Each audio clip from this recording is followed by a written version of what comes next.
የሰው ልጅ ታላቅነት የሚለካው ባለው ነገር ሳይሆን በሚሰጠው ነገር ነው። ብዙ ነገር ሊኖረን ይችል ይሆናል፣ ግን ለሰዎች ባለን በጎ ሐሳብ፣ ለሰዎች በምናደርገው መልካም ነገር ማንነታችን የሚለካው የሰውነት ክብራችን ሚዛኑ ለሰዎች በምናደርገው ነገር ነው። ምን ይላሉ?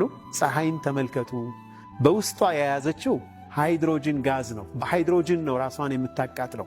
በጣም ከፍተኛ የእሳት አጠሏል ፀሐይ ውስጥ የምትሰጠው ግን ብርሃን።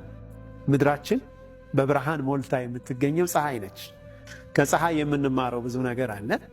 ከምንይዘው በላይ የምንሰጠው ነገር ዋጋ አለ። ብዙ ሰዎች ብዙ ነገር ሊኖረን ይችል ይሆናል፣ የምንሰጠው ነገር እስከሌለን ድረስ ግን ምንም ነን። ለምድር የምንጨምረው ለሰው ልጅ የምናክለው ነገር እስከሌለን ድረስ ምንም አይደለም። ምንም ማለትም አይደለንም። አለን ግን የለን፣ ምክንያቱም አልሰጠን።